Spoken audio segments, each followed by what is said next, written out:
of Rome Board meeting for January 19th, 2023 at 5 p.m. to order. Number 2, roll call starting from my left. Jamadi here. Minter here. Asdell here. Goldman here. Barhead here. And number 3, certified posting of the meeting, please. I certify that on Wednesday, January 4th, 2023, the agenda for the Town of Rome public hearing, Yep, you have to do both. okay, for Thursday, January 19th, 2023, was printed in the Wisconsin Rapids Tribune on January 5th and 12th, posted at Rome Town Hall at 5:08 p.m., posted at Quick Trip at 5:16 p.m., and at Nakusa Port Edward State Bank at 5:21 p.m. You probably have one more for the meeting.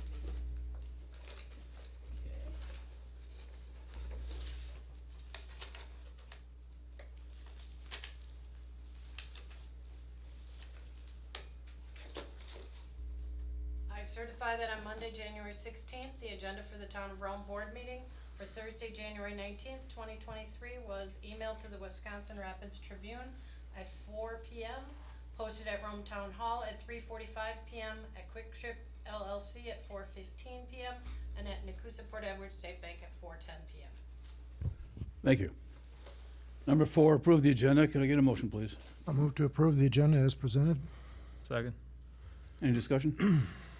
All those in favor, please signify by saying aye. Aye. Any opposed? Motion's carried. Number 5, please stand for a pledge of allegiance. To the flag of the United States of America and to the republic for which it stands, one nation, under God, indivisible, with liberty and justice for all. Number 6, citizen comments. Any turned in, any cards? All right. No action contemplated except possible referral to future agenda. Number 7, open public hearing. Proposal of an expanded use of a certified survey map to divide land into greater than 4 parcels pursuant to Wisconsin statute sections 236.34 sub 1 sub AR sub 1. So I can give just a little bit of a background before you invite anybody that wishes to speak on it. This item relates to a request from Sand Valley to allow the subdivision of land by certified survey map expanded beyond that which is limited by statute and town code. So under statute and town code, land division by CSM is limited to up to 4 lots within a 5-year period. Since 2014, the statutes have allowed local governments to allow for expanded use of CSM beyond that limitation. And the process of doing that is either to incorporate it in your ordinance or to have a resolution on a case-by-case basis. As you may recall, we've considered these on 2 separate occasions in the past. We've always done it by resolution thus far. The most recent one that we've done was in 2019, and we've always, in those resolutions, capped it as statutes call for. We've capped it at 10 in each of those previous occurrences. The item that's before you today relates to a request from Sand Valley to do a 3-lot CSM, and only 2 lots are remaining on that expanded CSM that was approved in 2019. I believe in your packet you have the request letter. They're asking for another 10 lots to be allowed.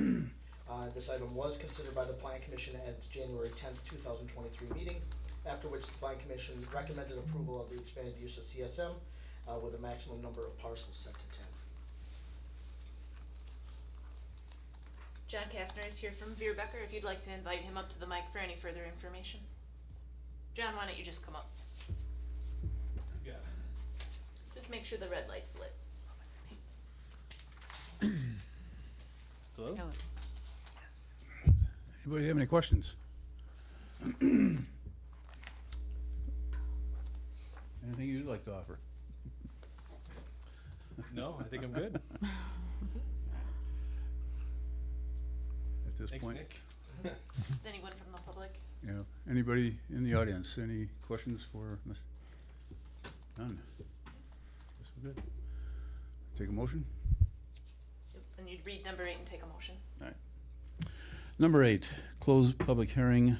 Proposal of an expanded use of a certified survey map to divide land into greater than 4 parcels pursuant to Wisconsin state statute, section 236.34, sub 1, sub AR, sub 1. This one, we will need a motion. Motion to close public hearing.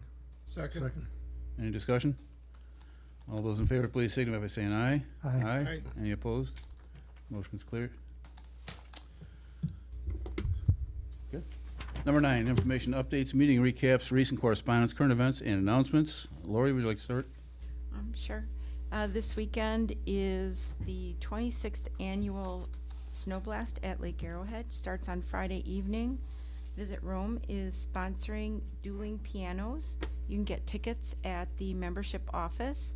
They are requesting a $10 donation at the door. And the events continue all the way through Sunday, ending up with a Super Bowl watch party and a chili cook-off and a beer, booze, and wine bingo. And there's activities all day Saturday. So everybody's welcome to attend. Dan? I have nothing. Dan? Nothing here. A little bit. Saturday, the Snow Bandits held their fishery on the Lake Petenwell at the Lure and had a pretty good attendance, around 225 folks signed up for fishing. We actually had a little youngster, Mary Jane, who caught 5 fish. She beat everybody, but it was a good time. It went very well. Also, yesterday, Tri-Lakes had a meeting with our engineers, EOR, and they had a lot of good information for us moving forward. Looks like we will be planning on getting the alum treatment done for Sherwood. They're going to be starting the permit process through the DNR. We qualified through Solitude for their ends. They did a little more studies from information that they did in the 2022 study, plus recent studies and testing. Found some hot spots upstream and are looking for some solutions that might help solve some of the product coming into our lakes without huge expenses, but we'll see how that goes. It was a good meeting. Jamie? Well, this week Saturday is the Lake Sherwood Fishery from 8 a.m. to 4 p.m. So lots of things happening at the Lake Sherwood Lodge. And then I believe Saturday, January 28th is the Lake Camelot Fishery. Does that date sound right? It's not Lake Camelot though. It's that is a fundraiser for. Oh, but happening related at to the Larson Lake Post, yeah. Camelot. Okay. Yeah. So this weekend, Sherwood. That's it. Number 10, department and committee reports. Happy to take questions.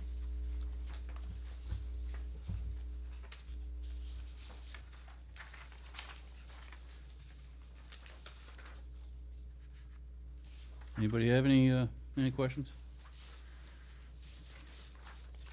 Moving on to 11, discussion and action approval of the January 5th, 2023 meeting minutes.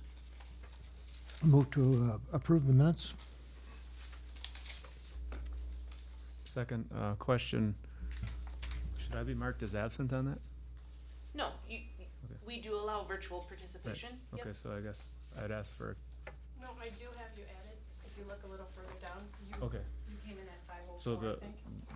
the header doesn't get. Right there. Okay, so the header doesn't get modified. No, just Okay. when you arrived, you might change. All right, yeah, I saw that. Okay, sorry. I'm all good though. Mr. Chairman, item 7, I think the third paragraph down, the school property is located on Alpine Drive. Just need to add drive. Oh, okay, thank you. Is that a part of your motion then? Any other discussion? All those in favor, please signify by saying aye. Aye. Aye. Any opposed? Motion carried. Number 12, discussion and action. Checks, vouchers, receipts, and journal entries. Approved checks number 44851 through 44926, totaling $462,081.59. Auto payments totaling $61,408.61. State Social Security Medicare withholding totaling $56,748.31. Payroll vouchers V19771 versus through V19957 totaling $143,849.36. Receipts number 24160 through 24225 totaling $7,910,760.86. Move to approve checks, vouchers, receipts, and journal entries. Second. Any discussion? Yeah, I had a couple questions, Mr. Chairman. Sure. Refresh my memory, I'm probably wrong, but I don't recall that the salt shed patch project was part of ARPA funds. It was? Yep, up to 35,000 for parking lot behind the EMS built. I remember the parking lot, I guess the salt shed I didn't remember. Okay. Yep, and we had to do that for DOT requirements too. You have to have a landing for if the salt's dropped when it comes out. And then on page 9, do we pay dental insurance and supplemental insurance for retired employees just through the year that they retire, or? Nope, we offer the sick leave conversion, so it's based on the sick leave for when they retire, as long as they're a WRS annuitant, and it's also in the police union contract, so you will continue to see that as long as they have available sick leave to cover those premiums. Just for sick leave? It's, yeah, whatever they had in their sick leave bank, but you have to be a WRS going on to retirement. So we don't pay it in WRS. lieu of or anything like that, we No, just do it no. ongoing? Okay. I had one note. There's an address I noticed on the police report that occurred twice in this report, and I've seen it several other times before. 1156 Alpine Drive, is that typical? I've seen this address several times in the past. It's likely a question that we'd have to address. to Can the we police. please? Yeah, this isn't the first or second time I've seen it. It's been, Yeah. That I can neither confirm nor deny, but that's best addressed with the police department. good. Oh, Mr. Chairman, one other question. Sure. There's union dues in here someplace, I can't tell you what page it's on anymore. Yep, Yeah, We pay union dues for the, people? we cut the check, the officers are part of our police department is part of the union. They pay that in their bi-weekly check, and then we pay the union. So it's Oh, not, I see. yeah, Okay. the town isn't, Yeah, I it was- comes from the officers. Thought that was strange, okay. Yep. Okay. Anything else? We have a motion and a second. All those in favor, please signify by saying aye. Aye. Any opposed? Motion's carried. Number 13, discussion of possible action. Review of the 2023 strategic plan update roadmap, specifically public input options with facilitator Bill Zennert attending virtually. Still here. Yep. For joining us, Bill. So I did just include a brief memo in the packet. Bill did, from our conversation at the last board meeting, provide 3 public input options. Their costs are on that sheet, and they do range in costs. I would note item number 3 with the in-person individual interviews. That cost is really based on that Bill has all of those transcribed individually, so there's a lot of staff time in that and having each interview transcribed separately. So, but I'll have Bill kind of run through the whole sheet in totality and what we were thinking when we were putting this together as possible options. Very good. So whenever we look to gather input from the public, we like to put parameters and structure around it so that we can honor any commitments we have to our constituents, yet we have a clear middle, beginning, and end of any process. So what we're looking at here are processes that we typically employ when we want to get descriptive input from a group of people, in this case, your constituents. So this is paired with a public survey, which allows us to measure their feelings towards specific areas. It gives us an opportunity to prioritize those. This portion of the process is about description and allows us to better understand the different perspectives of those priorities. When we do that, one very simple way, and you just had a version of that previously, is related to some sort of public forum where it's up, anyone can attend, they get a certain amount of time to speak, we intake information based on whatever it might be, and then from that intake of information, we integrate that into our SWOT analysis. Those typically are also recorded and transcribed. We feel like it's important whenever we get descriptive input from individuals to have it recorded so that we can transparently reflect whatever that person said and incorporate it as part of the process. Each of these 3 I'm going to touch on, frankly, has pros and cons, and it's really a matter of what fits best each individual situation. So step one is that open public forum. It is the least expensive aspect of this, and honestly also has some of the larger drawbacks in that from an attendance standpoint, we just don't know who's going to be available. Sometimes you get a lot of people who have a very specific issue that is very urgent to them, and they end up dominating a little bit. It's a little bit harder to facilitate from my standpoint, yet can be very effective, and it's cost effective.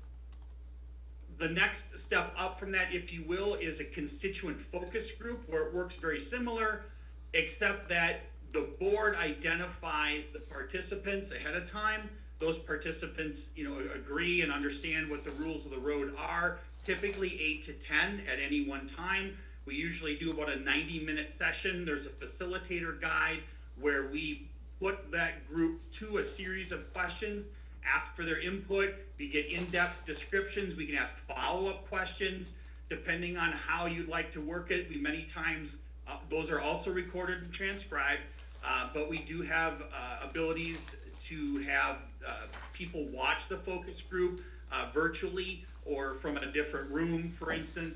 That can also work. Many times we'll do 2 sessions when we approach this. We'll do a daytime session and an evening session because not everyone has availability during the middle of the day to participate.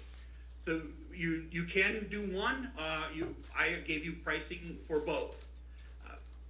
The last option mirrors what we did previously 4 years ago, which are in-person individual interviews. And this is essentially what it sounds like. The board identifies private citizens or stakeholders within the community. They don't necessarily have to be constituents. I think last time we had some business owners who maybe weren't literal residents, but clearly had a stake in the future of the town. They came in and spoke as well. These typically take about 20 minutes. Some of you maybe have even remembered this process from the past. Those are all recorded. Those are all transcribed. There's a specific facilitation guide that goes out ahead of time so that the folks know generally the topics that we're going to touch on. They do have the ability to inject anything that perhaps we didn't literally cover, and then they can expand on, again, any of their perspectives. So we're able to take that and treat it in a way so it gets reflected in the SWOT analysis. And what we also sometimes find is that in an individual conversation with no other eyes and ears other than myself, that sometimes we get just a little bit more candid response, and we certainly get a much more personalized response. So it takes a little bit longer. When you start adding up, $275 per interview, the cost does go up, yet you do get some really strong information. So if the board's looking to get more of a descriptive input from constituents, number 3 is most likely to get you the most tangible, workable results as far as adding to the discussion related to the SWOT analysis. Yet the other 2 sessions can absolutely work. It's really a matter of where your preference lies. And all of the costs for options 1, 2, or 3 would be in addition to the range that's provided. What's included in this range is the public input survey. When we do the original survey, does that include the business owners as well, or just residents? It could include, when you did we would do it online, an online survey. It could include business owners. We could just allow an option to check if they were a business owner versus a resident. Yes. What do you mean online, Jamie? It says here number 3, 20-minute private sessions. No, again, all of these would be paired with the survey. I see. Yeah. Okay. So that would be on the original roadmap. When you did in person before, in the prior time, when you did this, Bill, how many did you have? Do you recall? Oh boy, we did a full day there at the facility. I want to say we did perhaps as many as 15 or 20 in person. 20. We had them lined up out the back. And then there were a handful of folks who were either they're snowbirds, so maybe they weren't available at that time of year. So we did another handful, I want to say 5 to 6. Phone interviews or virtual, again, those are all recorded, situation. So we really did probably around 20 to 30 maybe of those people. So 30 That being times said, 275. was a very specific reason why we utilized that tool set. And in part, it was to shape the mission, vision, and values of the organization. When we do the online survey, it's a great tool, and what it gives us is a measurement of people's emphasis. It doesn't allow us to ask follow-up questions. It doesn't allow us to clarify. So doing both of these gives you the best of both worlds, and especially when we're talking about mission, vision, and values, which are something that really do need to reflect the public's heartbeat. Those things need to be identifiable and relatable to your constituents in a way that some of the more tactical or strategic elements of a general plan might not be necessary. So we removed that this year as part of the plan, and easily can put it back in. It definitely will give you a broader, more descriptive read on the public's areas of emphasis. But again, I think it's worth noting that it's not a requirement to get a strong strategic plan out of this process. The online survey doesn't allow for anything other than checking boxes, like no input, is what you're saying? Generally speaking, yes, we absolutely can add a comment box, and I'll be candid with you that sometimes you get some oddities. It is the internet, and it's a public survey, so we really don't have a governor over who can go in there and answer questions. So it is possible to gather some additional description. My experience has been is that it's pretty thin and not always very actionable.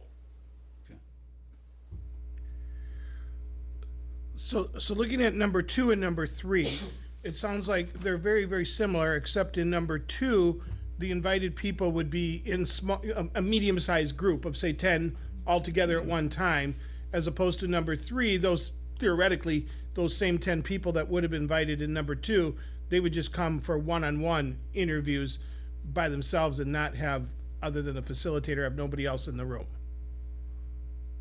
That's correct. I agree with you on the focus groups. I've been involved with many in my career, and there's a few other drawbacks on them. Sometimes people get in there, they will hog the conversation. Other ones, some folks be afraid to speak up. Some will be trying to speak and saying what they think you want them to hear and things like that. So they have mixed emotions on those, on focus groups. Well, and your mixed emotions are well placed.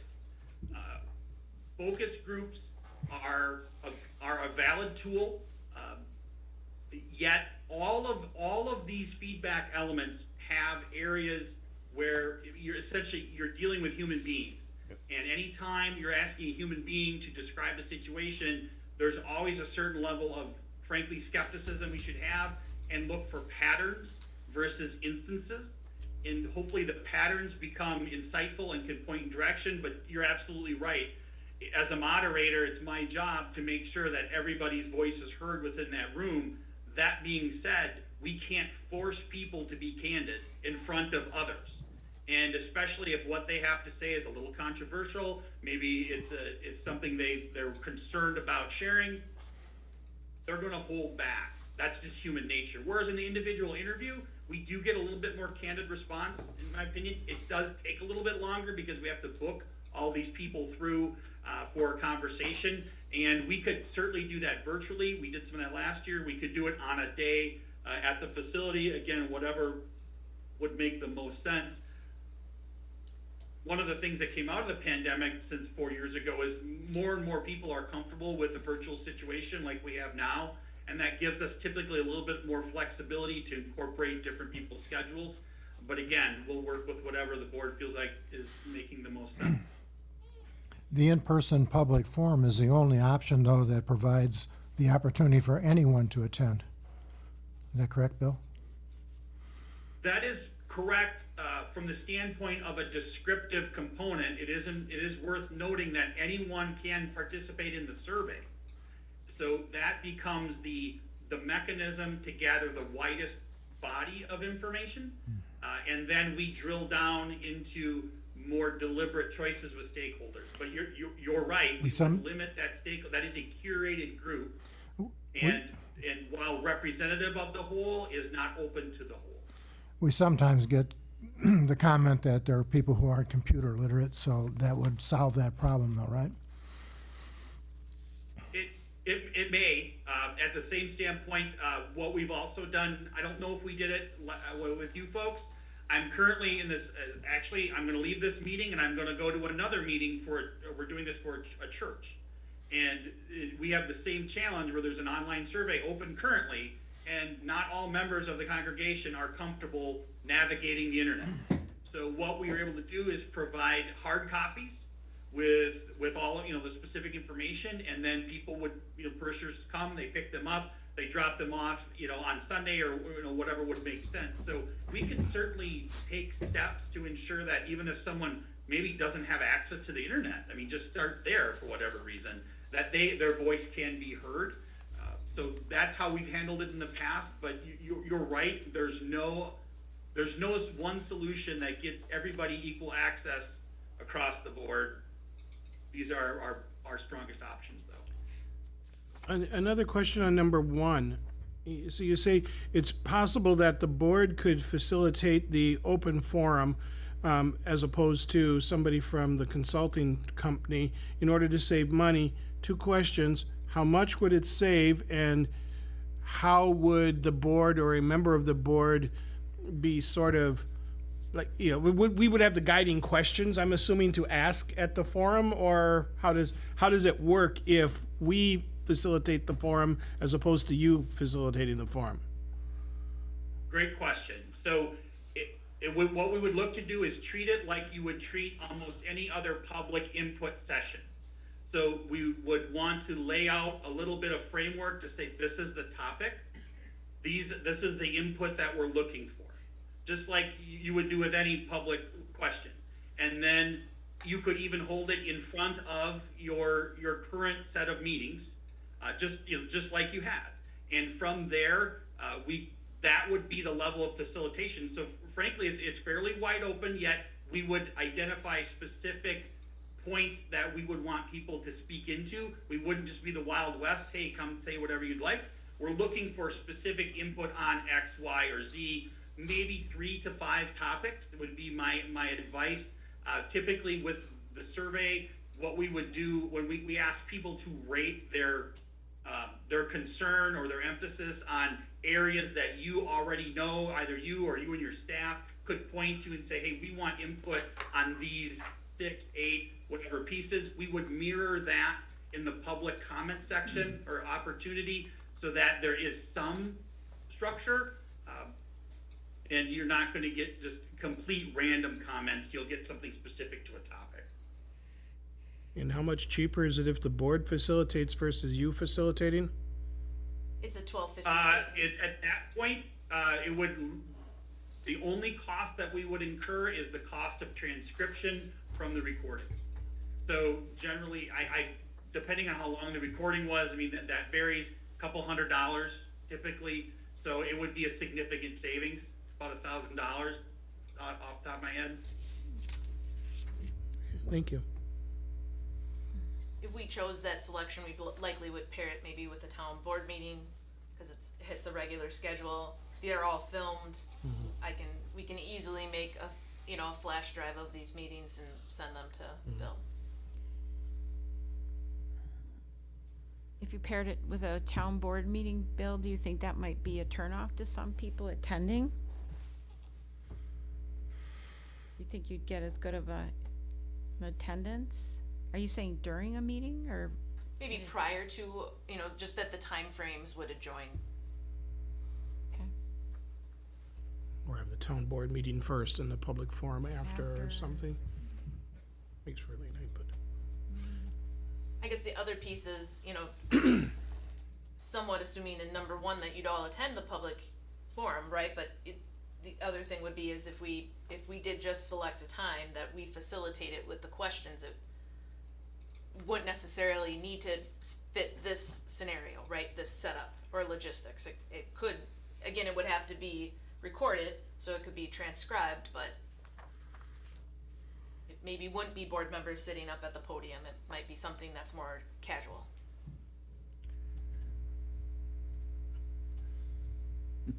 Well, I mean, my personal thought and opinion is I like the idea of pairing number one because it gives the public more opportunity to expound upon what they might have put in the survey answers.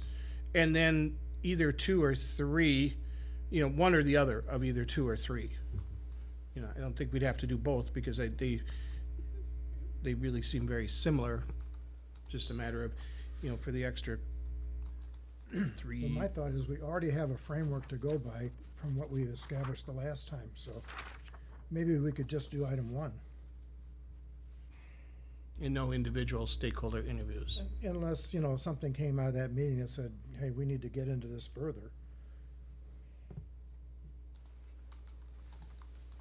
I wasn't here the last time around, so, I don't know what the process on that was, and There's a lot of new people in town too. There's a lot Well, of new last time we had the residents. individual interviews. Right, and there's a lot of new residents. right? Yeah, and we were starting from nothing last time.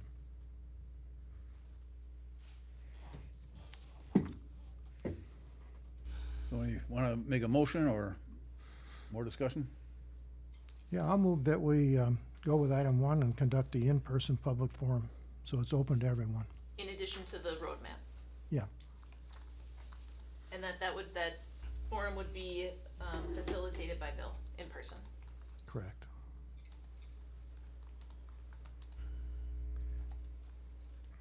I'll second. Okay. Any further discussion? All those in favor, please signify by saying aye. Aye. Any opposed? That's carried. Thank you. Thank you, Bill.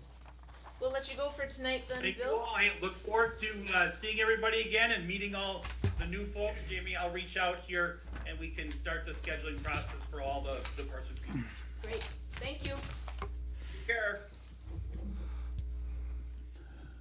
Number 14, discussion and possible action. Recommendation from the Plan Commission regarding consideration of a final plat for the Alpine Estates subdivision to be located on a 79-acre parcel owned by TNS Land Investments, described as follows: parcel numbers 030-00631, 030-00632. All parcels also described as part of Section 07, Town 20 North, Range 06 East, Town of Rome, Adams County, Wisconsin. Okay, so before you this evening is a proposed final plat for Alpine Estates subdivision. You'll recall that the town board had considered a preliminary plat at its December 15th, 2022 meeting. I call your attention to that because at the time of that preliminary plat approval, you had placed a condition on that it was approval of the number 3 or version number 3 map. The condition was that all roads and cul-de-sacs be built to town standards and completed before home permits were issued. With the submission of the final plat, the developer had asked the Plan Commission to consider an adjustment to that timing and that condition in its recommendation for approval. And so the Plan Commission considered the final plat at its January 10th, 2023 meeting. It also held a public hearing, after which the Plan Commission did have discussion with the developer regarding that requested adjustment to the paving timing, and made the recommendation to the town board to approve the final plat with the following conditions. First, that lots 1 through 6 may proceed with permits immediately, since they have access off of 13th Avenue.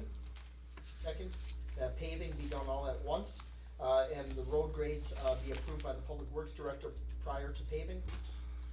3, that the paving be completed within 24 months of the Public Works Director's inspection and approval of the completed subgrade and final finished grade of the road base. And 4th, that the emergency services review and approve of the paving plan. As part of the Plan Commission's recommendation, they did adopt a findings of fact. I believe you have both the preliminary plat findings of fact and the final plat's findings of fact in your packet, so I just call your attention to the final plat findings of fact as it was approved for recommendation to you all for the final plat. The only item in addition that I would note from Attorney Flanagan's comments, was you'll note in Emily's report that was in the packet, both emergency services chiefs reviewed the paving plan, and the fire chief did just wanna express some concern with accessibility during spring months. If the road wasn't paved and graded, stuff does get soft. If there was an instance, you know, fire trucks are heavy, where they got in there, he wanted to just make sure that was brought to attention. Again, those roads wouldn't be turned over to the town until they would be paved. So that upkeep, if the road did get soft, would not be of town responsibility, it would be of the developer's responsibility. There would be a subgrade there There would be a laid down subgrade. first though, right? Yep. Yep. It's gonna be a base and an additional layer of road base over the top of it, yes.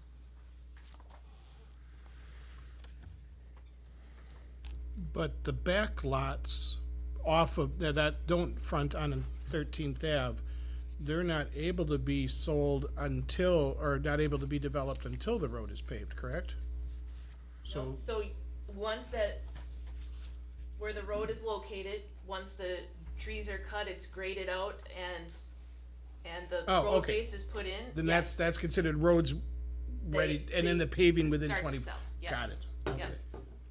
Once the road base would be in and it would be inspected as good, then Then the the- 24-month timeline starts. Starts, but those lots Has could to be be sold completed. and built upon at that point in time, with theoretically a gap between when something might be built and when the road might be paved. I think that also protects the road from contractors' traffic in and out while they're building homes. Heavy equipment, yeah. Yeah, I think that was a thought process, yes. Just also though that the developer then is responsible for snow plowing and maintaining, access to these until it is paved and the road is turned over to the town. So if there would be accessibility issues until that point, that would be of the developer would need to take care of that. I do have a question and a concern, although I did, again, vote no on this, for various concerns that have been noted throughout the entire process.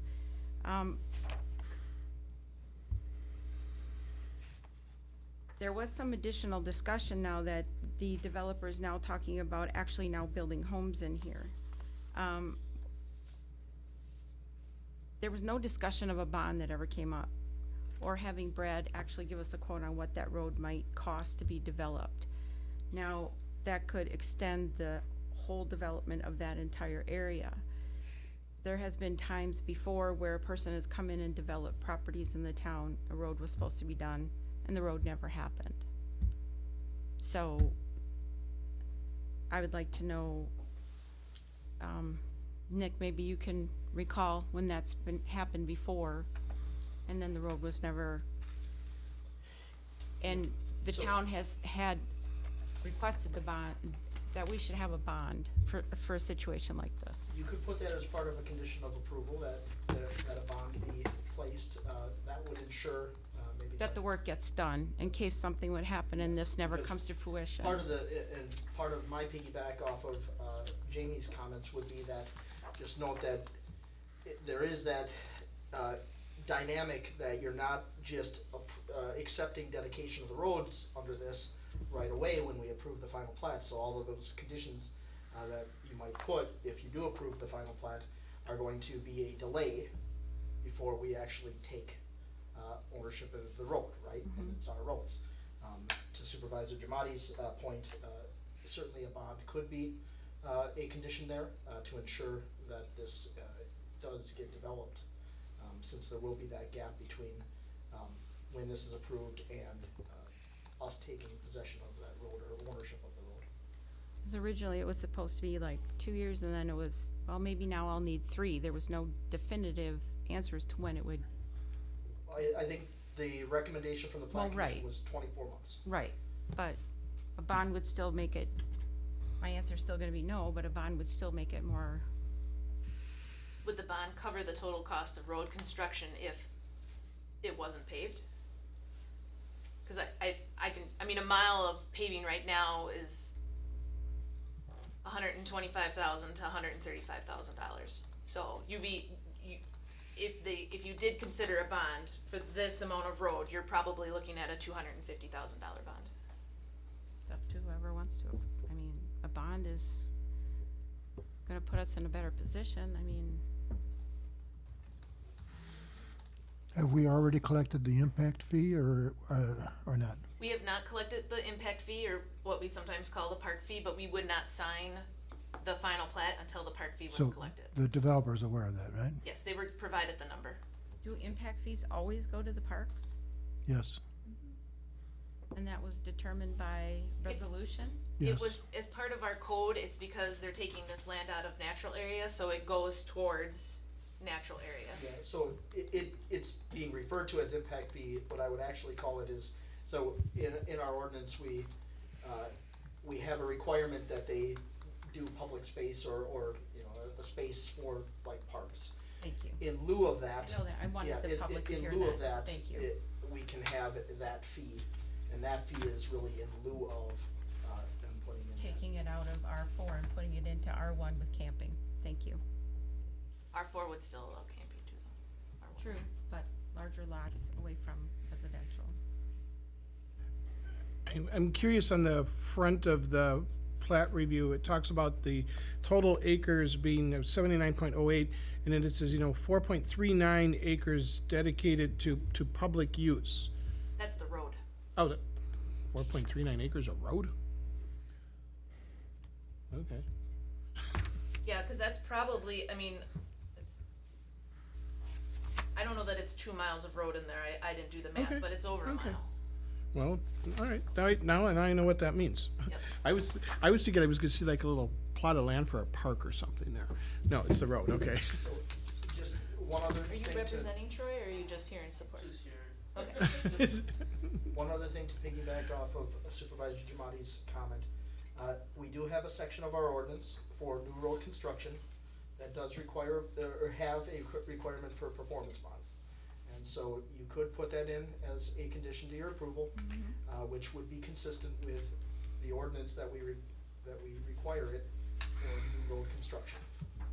So, it Thank you, certainly Nick. is something that you could put in place, as far as a condition to your approval.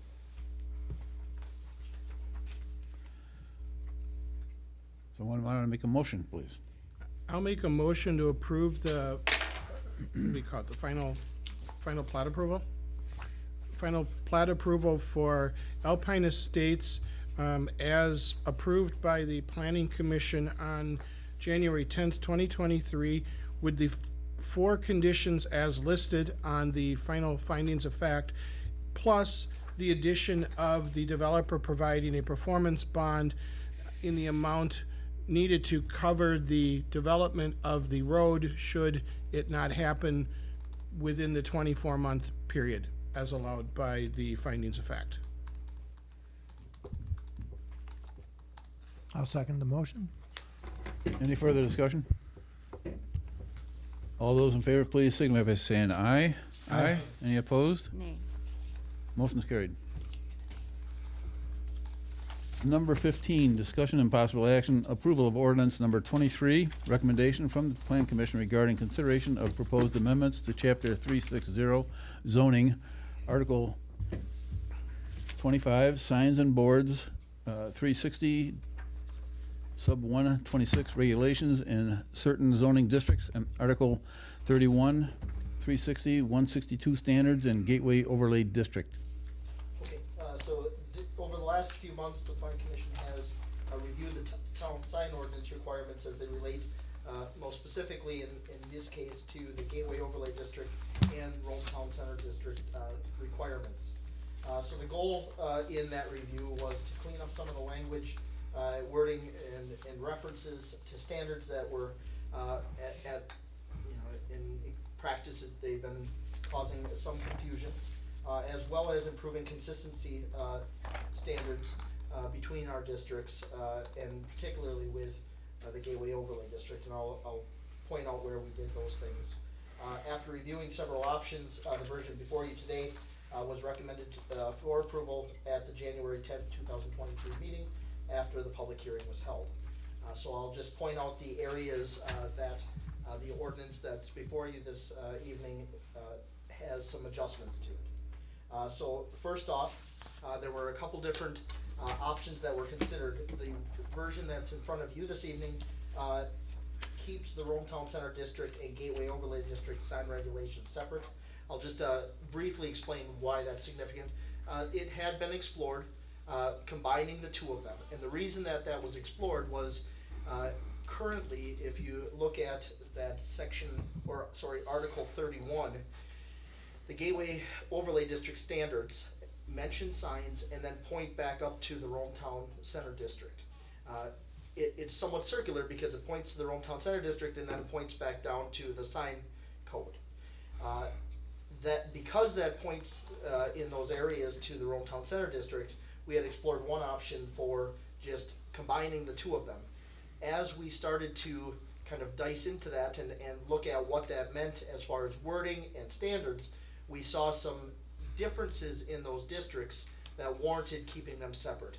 Some of those districts included purpose statements and some of the specific regulations that we had perhaps in the Rome Town Center District that just didn't flow well to the Gateway Overlay District, and we felt that keeping those separate was beneficial for clarity, really, in applying the ordinance. Second, the language adds monument signs to the permitted signs in the Rome Town Center District, and it adds language that ground and monument signs be placed to ensure a clear vision triangle and clearance area. The language adds ground signs to the permitted signs in the Gateway Overlay District, and it also cleans up the area regulations for signs in the Gateway Overlay District section of that sign code. Finally, there's an adjustment to, as I was saying, to that Article 31 section, so that'd be specifically 360-162. It cleans up the reference for signage requirements in the Gateway Overlay District. It now just references back to the sign requirements or the sign code area, instead of taking somebody up to the Rome Town Center District only to be taken then back to the sign code. It just takes them directly to the sign code. It just makes sense to take them directly there if it's referencing sign requirements rather than having them kind of hunt through our ordinance to find it.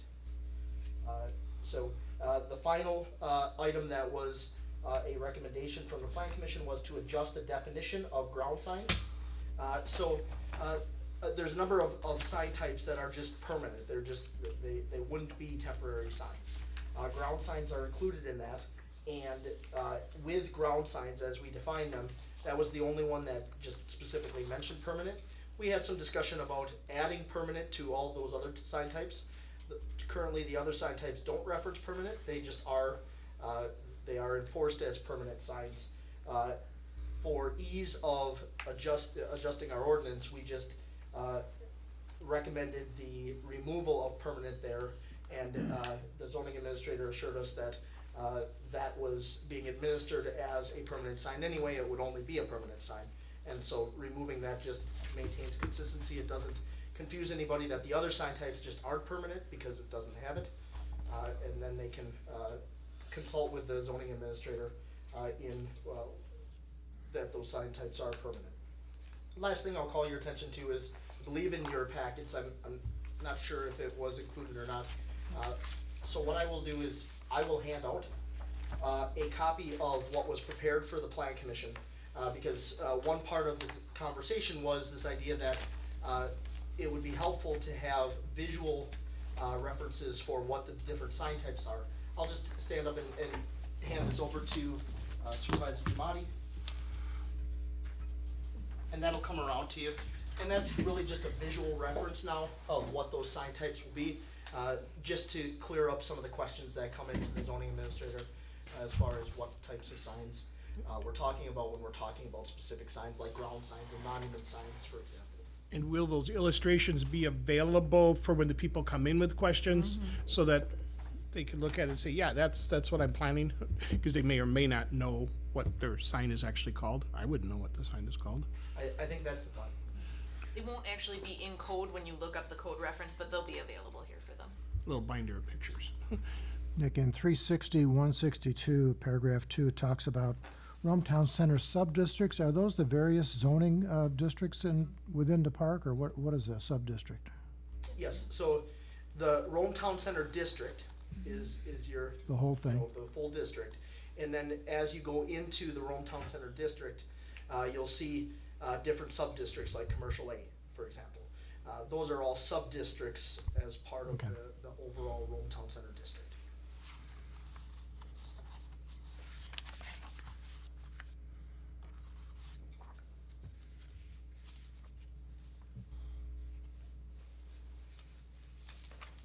Can I get a motion, please? I'll make a motion to approve the ordinance incorporating the recommended ordinance amendments to chapter 360 relating to signs and billboards. Second.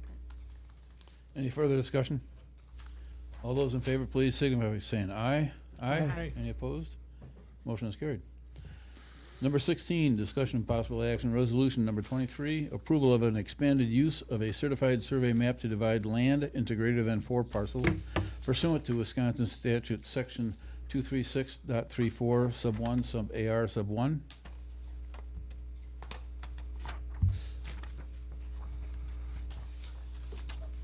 Happy to answer any questions. The overview that I gave at the outset of the public hearing would be applicable, of course, to this. Just to note that this one, this agenda item actually then would coincide with that resolution that's as part of your package. So if you do approve this, you'd be considering the resolution. In that resolution, just a reminder, that does set it to that maximum of 10 total lots.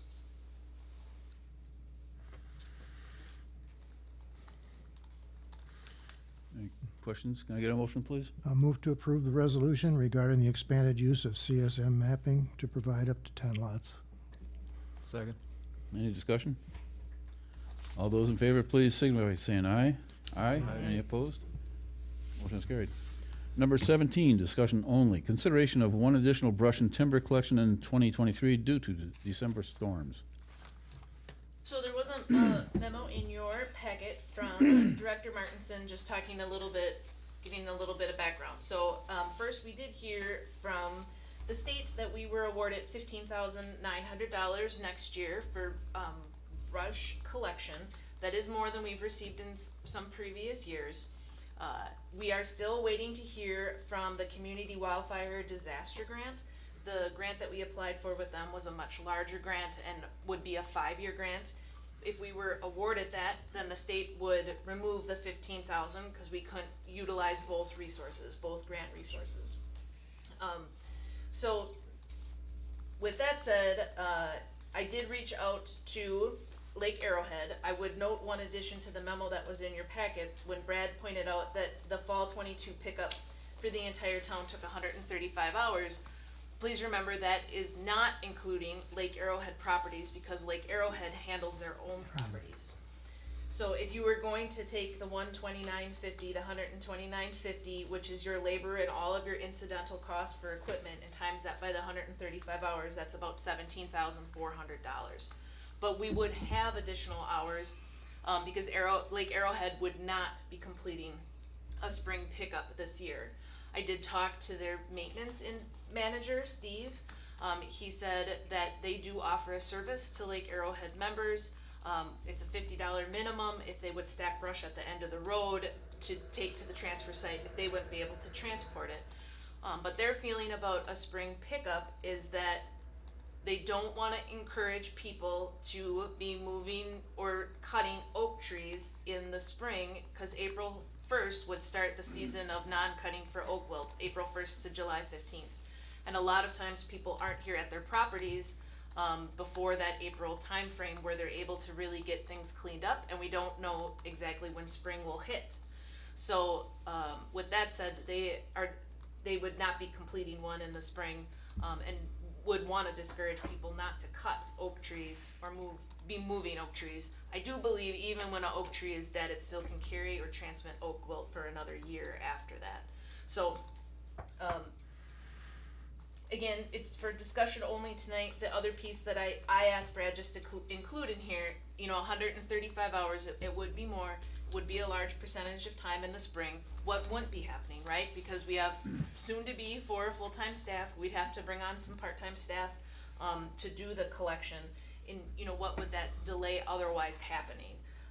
So I did also ask for him to put that in the memo, cause it is a trade-off, right? There's only so many hours in the day. Yeah, I thought the spring pickup, though, would only be for storm damage, if we could determine that. Yeah, that was our we had thought of that, how do you quantify that? And we How could do you- have it before April the 1st, so that would eliminate the Oak Will consideration. But they have done spring cleanups in the past. We have had them. They had to have your wood out there, I think, by the end of March in the snow and all, and it wasn't very successful. So it was done in the past, but it was difficult. I don't know if it made sense. Mark? Mike, you gotta come to the mic.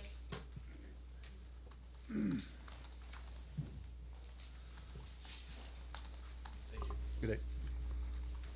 Thanks. Levecki, 931 Sussex. When I asked for the extra pickup, it was more on the basis of similar to snow plowing. We don't know how many times we're gonna have to plow the snow during any given year. One extra storm, we could have an extra pickup required, thinking that it could be a function of public works if needed, similar to snow plowing. And as far as Lake Arrowhead is concerned, we talk about oak wilt, and we've been talking about this for over 50 years. Kind of predates a lot of people in this room. And if we take a look at Lake Arrowhead, we'll take note that there's standing dead oak there that has never been cut. So the death of the oak trees were not because of cutting. So I don't think there needs to be a consideration. The DNR has addressed oak wilt for probably longer than I know, and they have never solved it. And so when the tree is down, it becomes a problem for the owner or for the town or for whoever's involved. And on that basis, I just think it should be part of our public works, that if we have storm damage, down trees, whatever's involved, it goes to public works similar to an extra snowplow event. Whatever the cost may be, whether it's covered by a grant or not, our snowplowing isn't covered by grants either. So it just becomes a function of the department. Thank you. Not disagreeing, but there's 7 snowplow routes, and each snowplow route takes about 8 hours. That's 56 hours of work versus 135, right? And plus for the entire town. So the differential really is the amount of labor costs that's invested in it. Do we even have an idea of what we're looking at, how many downed trees we're looking at around the town? No, we wouldn't. So No. we can't make any estimation of anything till we at least get that. And I don't think you would be able to differentiate exactly what you're saying. That was from storm damage, and I'm an individual who's clearing a lot, and it's more convenient, right? It's more convenient. Of course. It's But simply. if you have it before April 1st, you're gonna limit the number of people who are gonna do it anyway. The flip side is, if I'm here on April 15th and everybody got theirs picked up, we still will advertise it and put it out there as we do the fall brush pickup, but it's, there are pros and cons.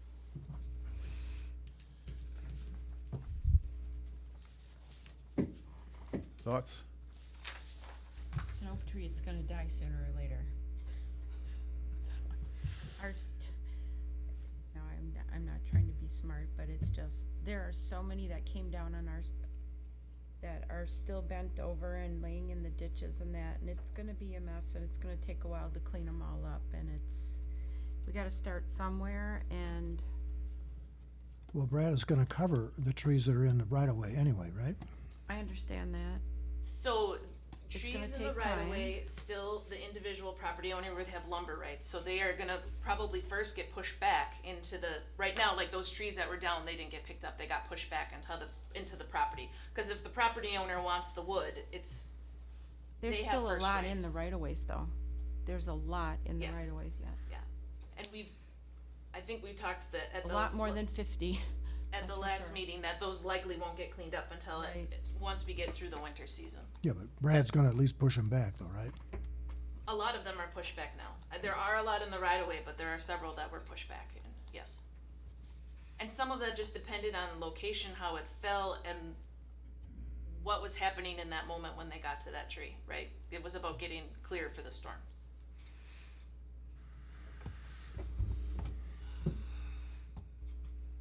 I think we need to have some kind of handle on what's out there outside of the roadways. Further discussion? Maybe take some tours around town? I guess we can get an estimate of what would be, Well, the other thing too is, do they present a hazard? Is it still green wood that's not a fire hazard that can wait till fall? I mean, that's another consideration. well, and the other, with that comment, I mean, if you had a tree that was down, I've done this many times on my property, I just set it to the side, not next to the ditch line, and in the fall, then I bring it all out together, when it can all go at the fall pickup. Cause we are absolutely still gonna do the fall pickup. It's gonna be that much more work in the fall, and I think, Every fall is, right? I mean, everyone plans for that fall pickup, so it's, Again, too, if it's pine, once those needles turn brown, they are a fire hazard. So, some considerations, Well, we I still think. have property owners that are cleaning up their lots independent of the fall pickup. And we also have property owners who've been put on notice through the dead brush and timber thing that they need to clean up their lot now. And so that's gonna be happening as well. yes. I mean, we just re-inspected area 4, right? So you'll have another 100 letters going back out to them as secondary letters about properties. Independent of storm damage, right? Those were individuals that were already on our inspection list from prior instances.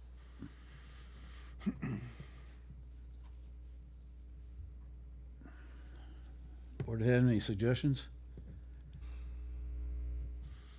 Well, my suggestion would be if we decide we're gonna have a spring pickup, that it ought to be done before April the 1st.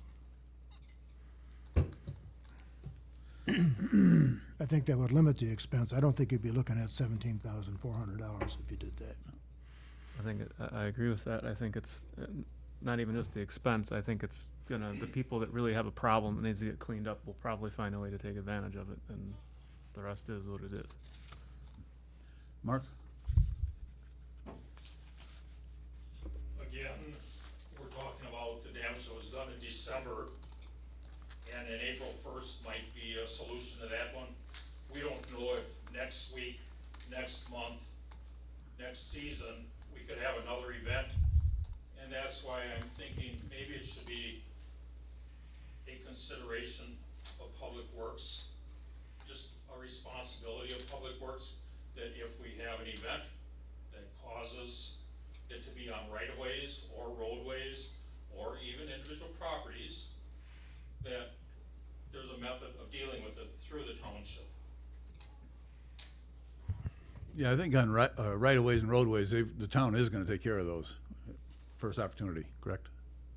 Again, the property owner has the timber rights, so it's, even if the tree is in the road right away, which many of them were just close to the road, the property owner has the first choice at the wood. So unless it would cause a hazard to the roadway, which if it's pushed off the road, it's not, you have to offer them the ability to take that wood.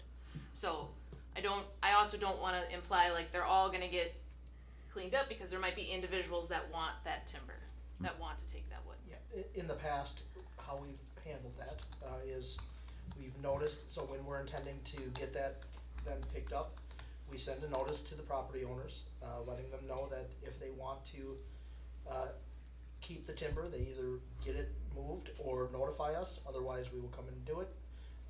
So it requires notice. I mean, we notice them and then we take it away. That's in the past. I don't know what our plan is this time, but I know we've done that in the past to account for the timber rights that are being discussed. I think a long, long time ago, I know I got a notice that I had wood in the right of way and it was my responsibility to remove it.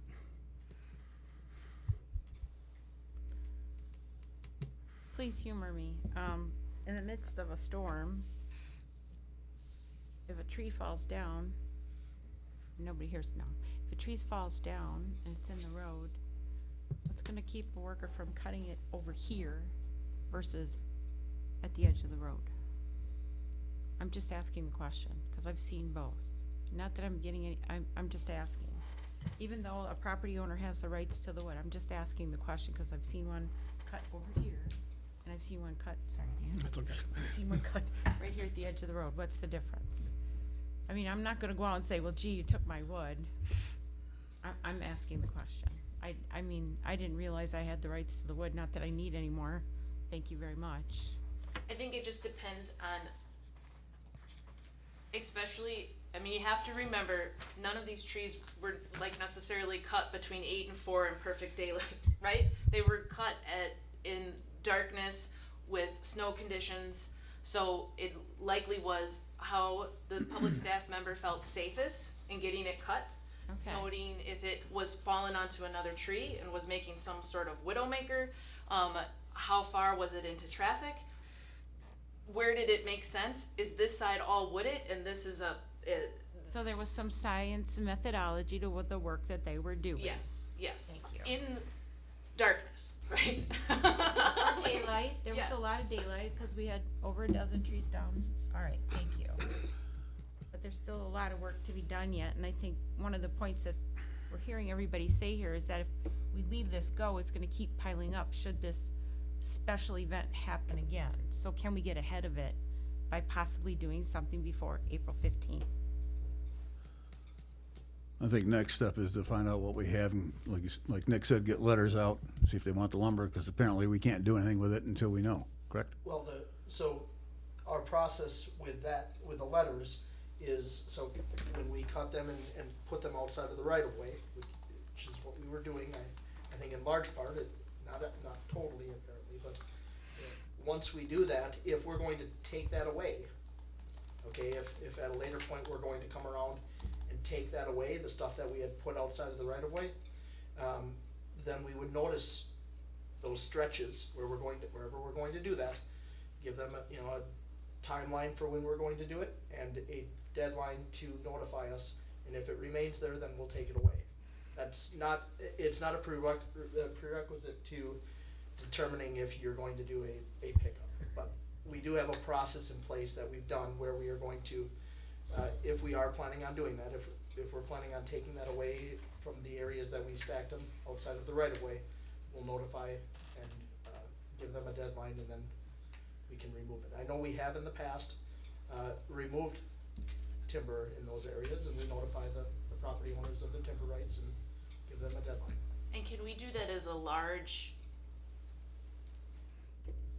we're coming around before April 1 to remove the timber? I mean, can we put that out like a town-wide, the same as we did? Does it have to be individual addresses? Because, Well, if you do that, then you just turn it into a big pickup. Yeah. yeah, that's what I'm saying. We do it at the same time to, save the staff costs of going out, noting all the addresses, sending out the letters, then coming back and, we would just say, this is happening on or before April 1st. You either have it out there or it's gonna go away. In the past, we have just identified the area that we're going to do the pickup, and we've notified the individual property owners, I believe. The counter to just putting a post on the website is are people going to see them? Yeah. Right? We've notified the individual property owners when we've done this in the past. Okay, so we got material out there, it needs to be done. Why don't we task our Public Works Director with coming up with some solutions? But I'm So hearing that we don't know where we're at right now, let's find out where we're at before we say we can't do it. it would be prior to April 1st, is what we would be looking I wouldn't even look at dates, let's come up with a task and come up with some solutions.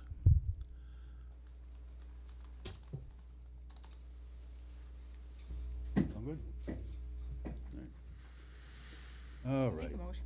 I move that at a It's a very next. discussion only item. Oh, sorry. Number 18, discussion and possible action, approval of beautification project for placement of a mural on the east and south side walls of the Public Works Building as recommended from the Community Development Authority, CDA. There was a memo in your packet that described what the CDA's been working on with the beautification subcommittee. It's we'd like to start with a single project, and that would be a mural on the side of the Public Works building. And I did list in there some reasons why that site was selected, so happy to take any questions. Did you by chance get those photos that I sent you? Of other projects that have been No, of completed? the Public Works building that I sent you today? No, I did not get those. They may, when you attach photos, they may be too large to come through on our server, but I didn't receive them today. I believe the CDA was looking at artists to perform these functions as well, correct? We will do a call for artists once we have approval on the site. I suggest we also look at our schools, the art departments, for Assumption and Nakusa schools, see if they'd be interested. Yep, and we could submit them the call, right, and then they would have to submit what their plan would be back. I think as noted in the memo here, if this goes forward, whoever the artist or artists are, they need to understand that it's not a forever thing. And that building does have some issues that will need to be addressed. That's the reason why I sent the pictures, and I'd hoped that, I'd taken pictures of the sides of the buildings. I had concerns. I'm very excited for this project to move forward. With some building, the original discussion was to work with maybe some of the businesses that maybe needed to have, some updates and, for beautification. But we thought with us setting the example and being the first, that would be a good building. But as Dan has pointed out, that building is in very bad shape.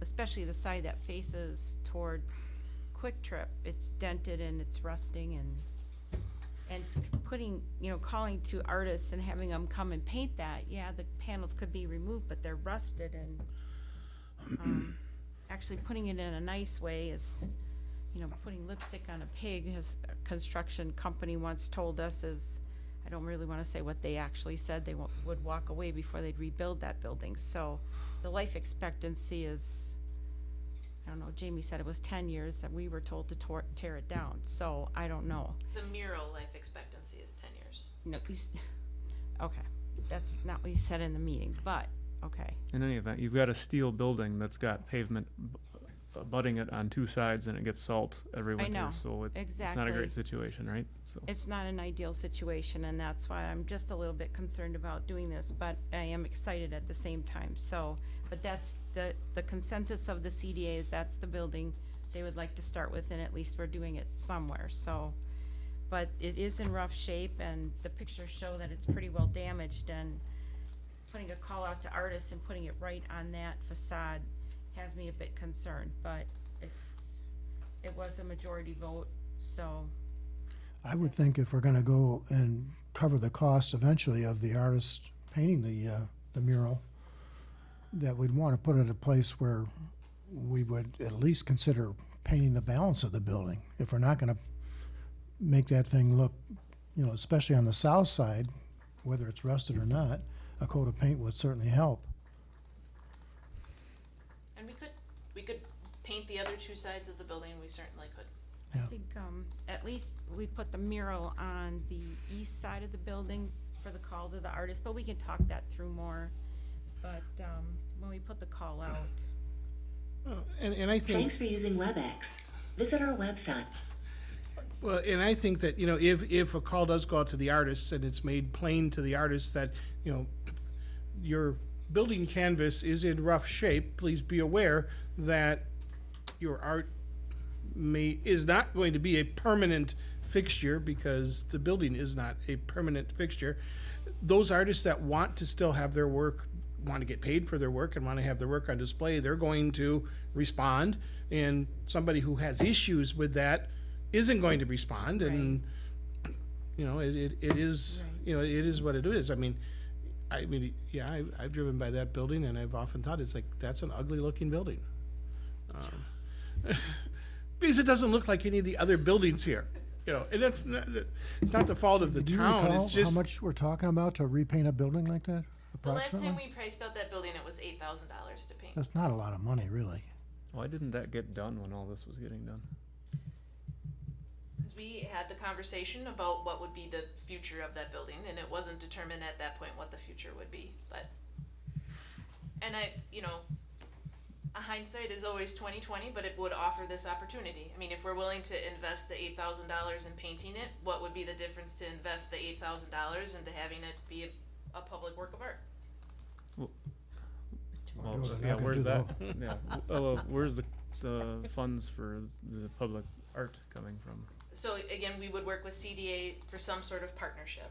There's been a lot of interest whether we would do a grant through AARP, whether we would ask Visit Rome for some assistance, but we would work that out once we knew what the cost would be. And we do hope that the panels would be able to be removed, that we could put them elsewhere, but Right, and I know that this is a new idea, again, coming from Portage County and Stevens Point, we've done a ton of public art, but on bricks and wood. But maybe buildings on several different buildings, but maybe don't think of the art as its original shape, right? Maybe if that building gets cut down, whatever the art piece is gets cut into a series of different shapes, and it gets organized differently and assembled differently for display. Like, it could take a lot of different forms, and an artist would help you through what what potentials would be. There's garage doors on that building, like how would they incorporate in so the art makes sense with the garage door open, with the garage door down? Well, it's probable that the cost of this art project is gonna be a lot more than $8,000 for us. It might be. Yeah, I don't think we're looking to approve funds right now, just to continue on. Yeah, to move it forward and Yeah. at least try for it. I'll get a $1,000 AARP grant, that'll get us started. Yeah, I thought at CDA, I thought it was the south and the east side they were gonna, Right, looking to do, the mural. but the garage door is pretty, Yes, both sides. The side that faces Quick Trip and the side that faces State Highway 13. I can't imagine what that's gonna cost. One way to find out. Yep. Don't know until you put it out there. Can we get a motion, please? I move approval of I move approval of the proposal for the beautification for further, how do I phrase it, further study? To proceed. I move that we proceed with the beautification project proposal as presented by the CDA. second. Any discussion? All those in favor, please signify by saying aye. Aye. Any opposed? Vote no. Motion is carried. Number 19, discussion on possible action, update on possible We Energies extension of natural gas in the Aspen Avenue, 16th Avenue, Hornet Trail, Hampton Trail, Homestead Trail, Wood Road, Deer Run Road, and Little Fawn Road, and Apache Avenue, 16th Avenue and Apache Drive area of the town of Rome. So this is two separate projects. The Apache Avenue, 16th Avenue, and Apache Drive was in your packet. The other Aspen Avenue and additional roads, I handed out tonight, updates from We Energies. So maybe let's start with the one that was in your packet. They are looking at approximately 7,972 feet of gas line expansion there. That would be Apache Avenue, U Lane, 16th Avenue, Apache Drive. There's approximately 50 properties that are in there. So at this moment, with what they have committed, people that would have already agreed to sign up, and there are two commercial customers that would be in that area. Those two commercial customers would be us, our Fire Station 2, and Tri-Lakes Management. The approximate cost would be about $22,000 to do that line expansion. It could be less. We would need 7 additional customers to sign up in the next 5 years to recoup that $22,000. So of that, needing that 7 more, you'll see that she noted in there that there are 16 additional lots and 6 property owners that haven't gotten back. So that's kind of your guideline for what would be your percentage to get your 7 back in 5 years. Does that make sense when I say that? Mm-hmm.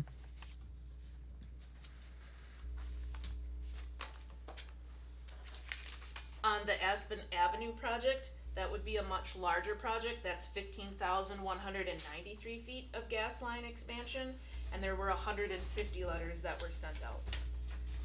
They have had some pretty decent response there. and they have 36 that have interest at this time.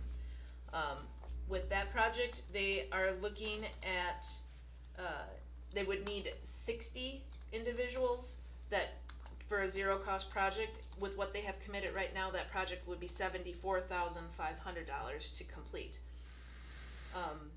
But they've got 32 property owners that they haven't had any response to at all.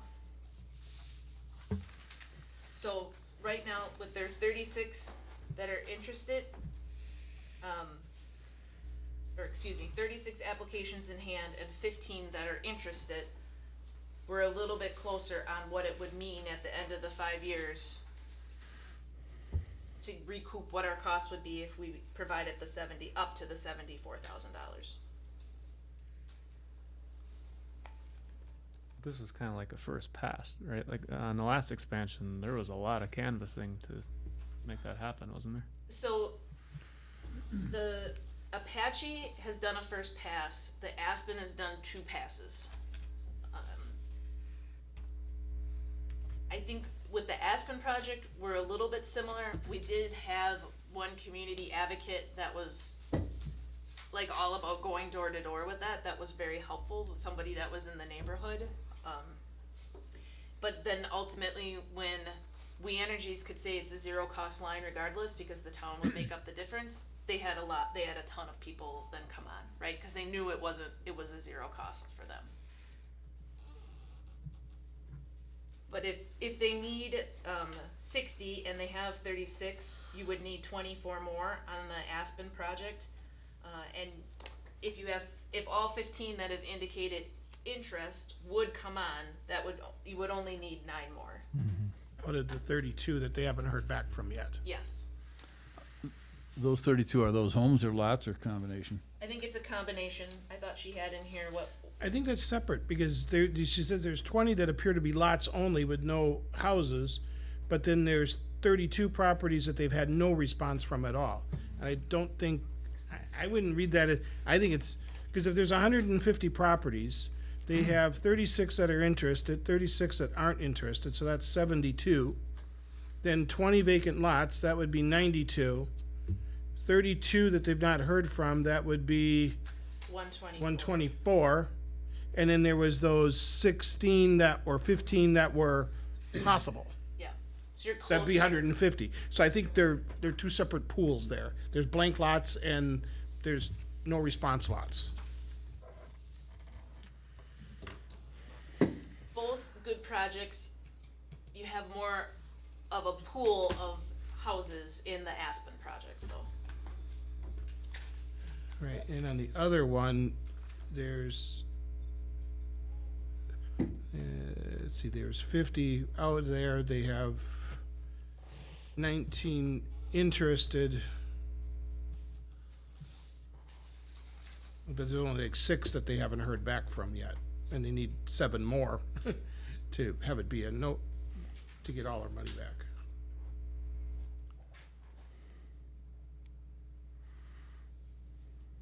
Chairman, Yes, could I ask a sure, question? sure. Jamie, previously the board had allocated ARPA funds for a similar project. It was an up to amount and didn't get totally utilized. Do you know how much of that ARPA funds is unallocated at this time, came back, because it's not going to get used? Yep, so we committed up to $65,000. We paid We Energies $17,800. We haven't received that reimbursement yet, but they will reimburse us all of that, cost minus the $25 permit fee. And the difference between the 60, you said 65? Yep. The 65 and the 17.8 is has that been allocated to anything else, or is that still out there, just still unallocated right now? I would say still unallocated. I'd have to pull up our last ARPA and where we're at, but what comes to mind is we have about $45,000 to $48,000 still unallocated in ARPA. And that's not including the 17.8 that Right. would be coming back? Right. Thank you. So there is ARPA funds Available. that had previously been committed to a similar project that are not going to be needed to be allocated for that Yeah, I'm pretty sure we did not allocate the funds to anything else. We thought about it, but we let it ride because we knew this was coming. And when we did the up to amount, then We Energies did go back out and say it's a zero cost. They did that marketing, so they had those additional customers come on before they asked for that payment, right? So if we followed a similar version again, we would start with this being the top number, and we would hopefully dwindle it down before asking for funding. If we went whole hog and did it all, where would we get the extra, where would the extra funds come from beyond what we have available from that ARPA pool? About 40,000, right? Something like that. Should be looking at 97,000 rounded off. But we have uncommitted ARPA funds, we can Right. use part of that. It's like 54,000, right? Something like that. Yeah, I don't know. I guess if that's something that the board is interested in funding both, and we would try and figure it out. Is the desire to have more and more natural gas service here in town so that less people are reliant on the LP tanks? Absolutely. It makes from what I understand from realtors, I haven't sold properties here in town, but it makes both the lot and the home more advantageous. Natural gas tends to be less expensive. It comes underground, so you don't need a tank refill. I think we'd stand a very good chance of getting it all back within 5 years. We built 67 homes, new homes this year. Not saying they're all in this area, but there's a good chance that new homes would also contribute to this. If interested in taking it the next step, I think what I would do is suggest that we would put this on the agenda next time as two separate projects, noting them being ARPA funds, because they need separate motions for ARPA funds. That would revisit that ARPA funds conversation, and we would go back to the budget and see where would the difference come from if needed.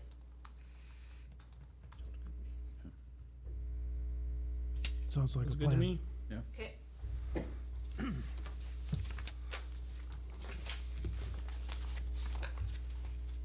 All right, no action on 19. Number 20, discussion and possible action, continue conversation on safety concerns, property damage, lake bed soil disruption, and shoreline erosion caused by wake manipulation devices on Lake Camelot, Sherwood, and Arrowhead, specific to A, eligibility to provide input, one input per property in the Tri-Lakes Management Area, approximately, actually it'd be about 3,593 surveys.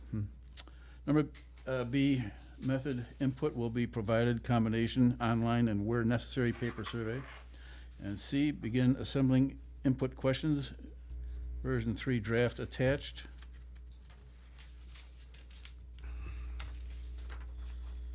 So, Okay. included in your packet, I did have a brief memo. I hope there was a brief memo in there. Just discussing the piece about that we would contact the county and get this distribution list.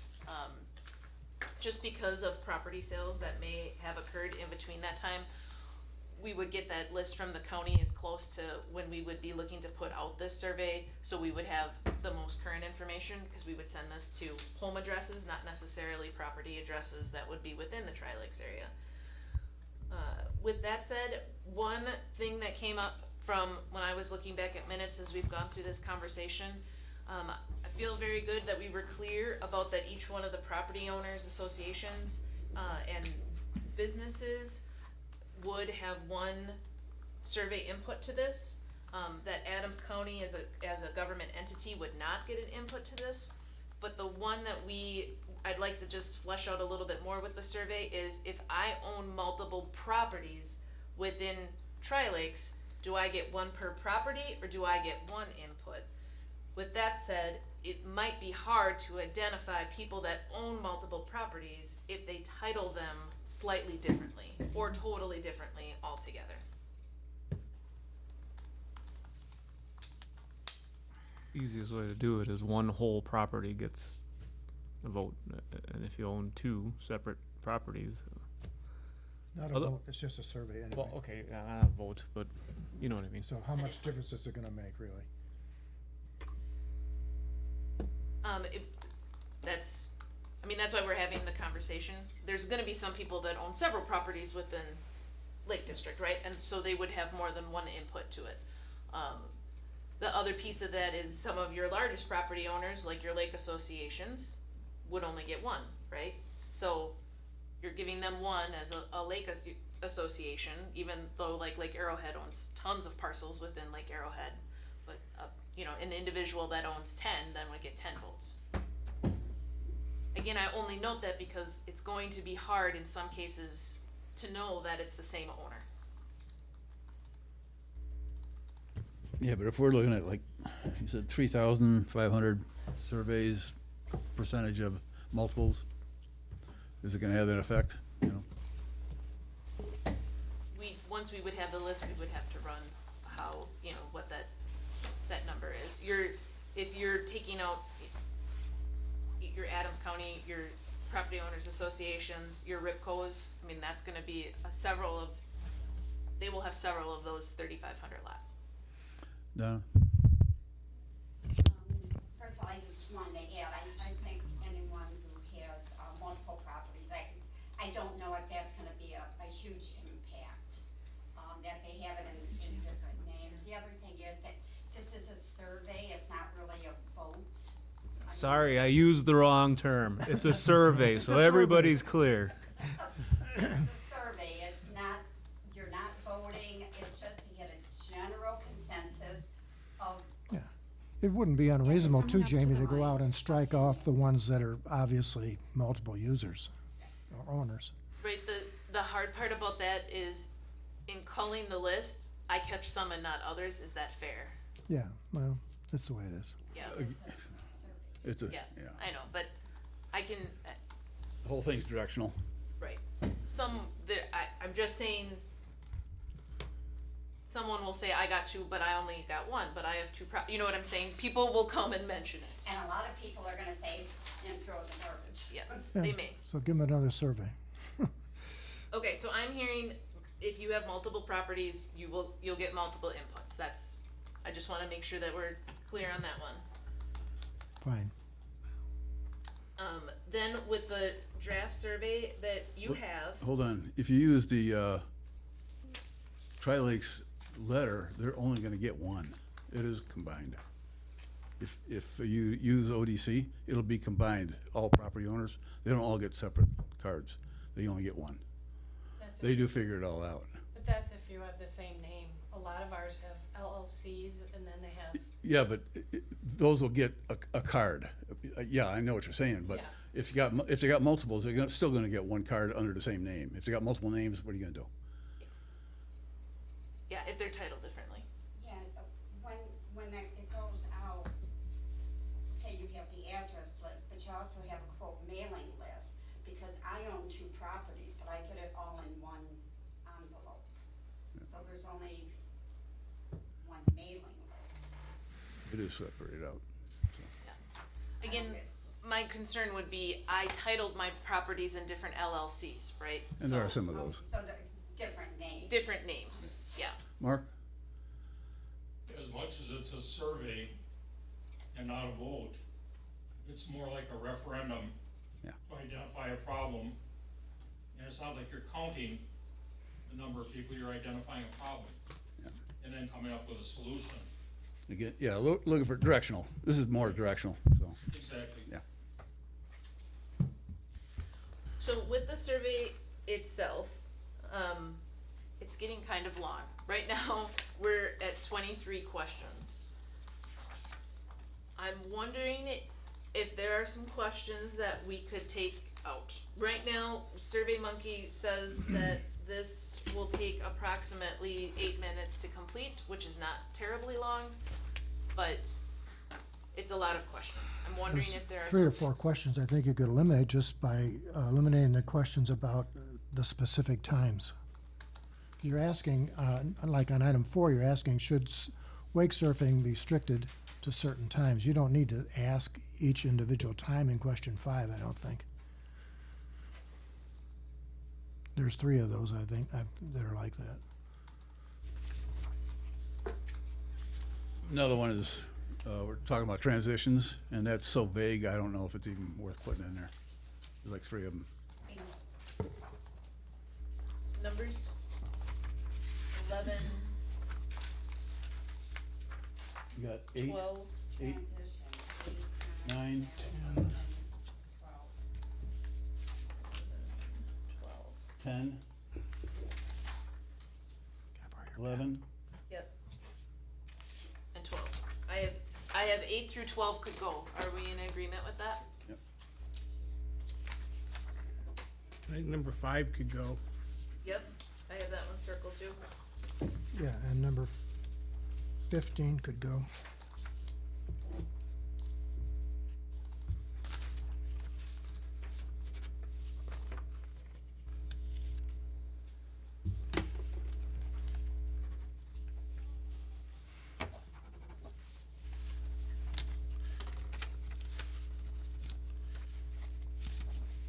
And a suggestion for number 20, it says, have you experienced a safety concern or had property damage due to a wake manipulation device? I guess you could also expand that out, to not just experience, but knowledge of, and then maybe put a box down there for fill-in. Yep, I did that in 21. So would you share either know. positive or negative your encounters? Because I thought Well, if people don't want to share, at least I get the yes or no if they've had the experience. can you do a yes or no and or on a box? Say it a different way. You can check off yes or no and then optional.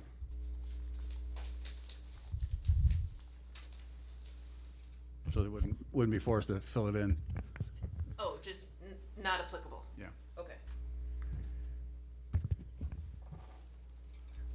Looking at 7 and, I'm sorry, looking at 7 and 17, I know that they have 2 different things that they're talking about enforcing, but could that not be combined that into if the regulation or prohibition of wake surfing and or wake manipulating devices was enacted, do you believe it could be effectively enforced?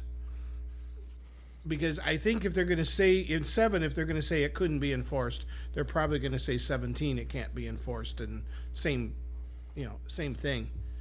Yep. And in 2, I don't know, then you look down at 18 and 19.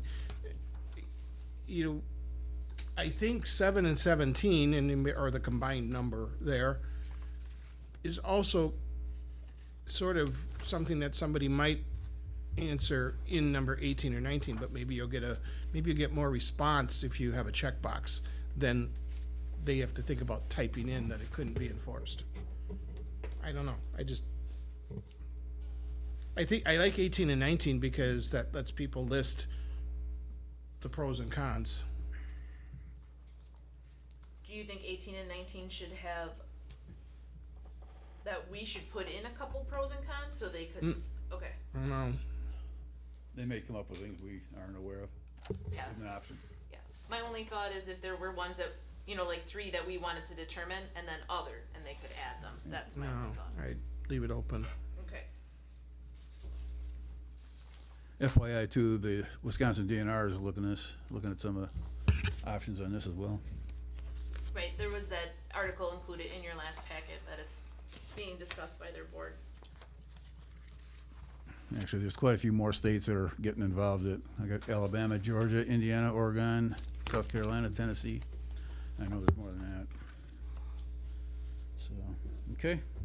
So the other item I just wanna mention is maybe a possibility is, very shortly, you do have the annual meeting that's coming up in April. Is this an item that maybe you wanna discuss at the annual meeting, that you would wanna invite people in and get some input during that time frame?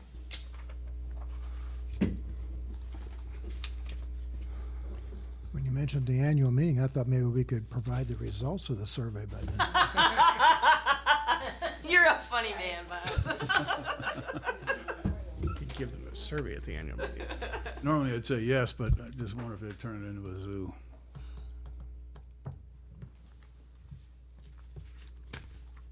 think about it. It's four. Yeah. It's an annual meeting's four, you get your people to turn out. It's just, it was an item that, we thought of as staff here, that it's something that's coming up. It's a town meeting that maybe we would add it and get some additional input and have an opportunity for people to come and share. Yeah, it is important. Yeah, but we're doing the survey so they can share their ideas. So, I mean, not to say they can't speak at the annual meeting, but It's a thought. Yeah. Donna? I just have a question with all that we're doing. Are we looking at trying to enact something before this summer's voting season? It's open question. We don't know yet. We need the survey. It has to go out, come back, and more discussion.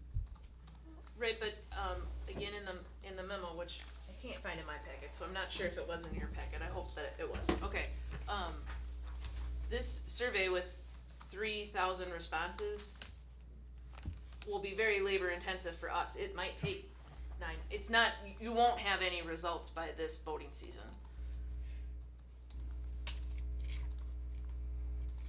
So, By the time we get we'll have to still develop the postcard that goes out to everyone, and we won't have any results by this voting season. If it was something where you potentially wanted to act faster, again, I would suggest maybe having that public input session as part of your annual meeting, taking that as feedback if you wanted to implement something for this voting season. we need to do it and do it right, so. Do we need to take any But we action on could, this? we could provide, if there was a regulation to be made, that regulation could be made this year, effective for 2025, or 2024. 2024, Yes, so I mean, you're people would saying, know right, this voting season that next year, there are gonna be some, perhaps, rules put in effect. and if you were going that road again, if you got the input of what that might be, then we would have this season to advertise it, to share with people that things Right. were gonna change for next. We don't need any action on this then, right? No, I will make those changes to the survey, and I hope by the next board meeting, then I would have a draft of what that Reduce the question. postcard might look like. All right. All right, 21, next agenda items. I have a request, that we discuss the next bill grant application that's due in March. There's another one coming up. If we're gonna apply for it, how much? We should ask for more.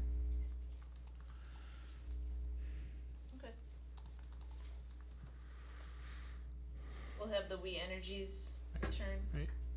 before we do the We Energy ones, can we also just have a general update on what is out in ARPA and then review Yeah. what all of our other outstanding ideas were, so that appropriate, thoughts can be made? Yep. All right, 22, next meeting date and time. I had another one, please. I'd also seen something on Mavis coming up, with the Adams County Fire District. I know they're getting really active and, with the dispatch system. There's something on the agenda coming up in spring as far as, Mavis with the EMS with Lifestar. I guess I'd be interested to know what it is that they're just planning on discussing and what the impact might be, or what it is that they're, I guess, if you could just bring some information forward and what it is that they would be discussing regarding the mutual aid box alarm system with Lifestar and how they would. Well, the whole county's gonna move to Mavis. I understand yeah. that. So maybe we just need to do kind of a background about what is Mavis and what does that mean. Well, I know what Mavis is and what it means. Maybe not everybody knows, but yes, maybe that would be good background for people that don't know. But what would it be involving, and are we overstepping, or how that might impact our relationship with Lifestar? No, Mavis is, No, I'm talking about but we've had the conversations with Lifestar, it's not overstepping, and they would deal with Mavis and other counties that they handle, so. Okay. All right. And they're probably already part of Mavis cards with Wood County, given the mutual aid dispatching that they do with Wisconsin Rapids. If they would have a mass casualty event. Okay. But it's probably not a bad idea just to do an update about where we are countywide with Mavis. All right. Okay. That's good. Thank you. We're looking at February 2nd at Yep. 5 o'clock.